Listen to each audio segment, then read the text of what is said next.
Kain. Kain kami guys. Bago na yung cellphone ko. Bago na second hand. Kasi nandito kami sa Green Hills. Ang ganda ng buha nito. Dahil bumili kami Ang ganda nga ng ng cellphone. Sino nag-picture ito? Ako. Kumain kami, ano. Hindi mo may sarili. Yan. Ang buha nila. Ito yung tsahin ko. Maganda. Ito yung pinsan ko. Si Bebe. Ito naman yung aking misis ko. Ayan. Kakaiba tong cellphone na to guys kasi kitang-kita yung ating mukha. Walang disinungaling tong cellphone na to. Kung makikita nyo, tingnan nyo, butas-butas na mukha ko. Ayan. Ganyan pa lang mga nangyayari kung may bagong cellphone. Ang tagal ng order namin. Ito na yata. Ay, hindi pa pala bumalik. Ang tagal ng order namin.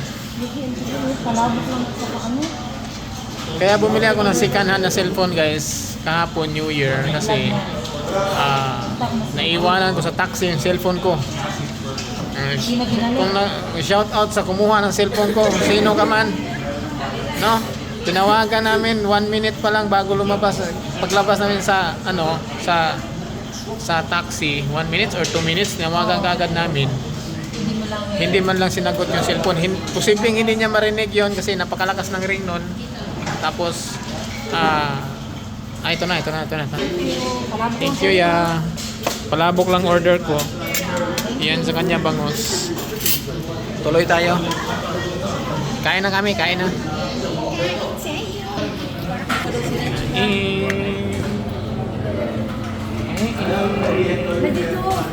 Nahulog yan. Pinasan yung tubig ko. Saan lang yan?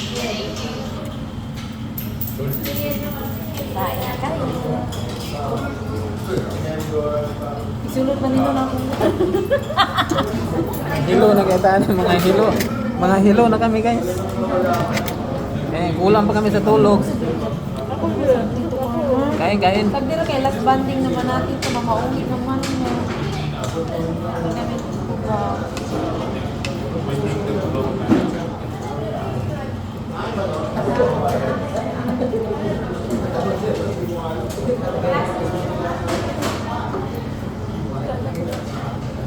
Sarap? Gusto mo bangos? Wala din niya ubusan ni Bibi. Akin yung ano mo? Yung ano Kain mo, guys, kain. Akin yung ano mo? Ayaw mo? Hindi na kandangos? Order ka ulit ng chicken. Gusto mo? Chicken na lang order chicken. Chicken niya yung kanina. Kalilipad na yun. Nagpalabok lang ako.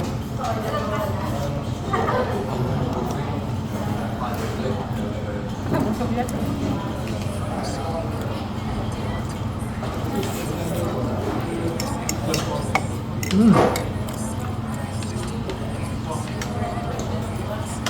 Sarap.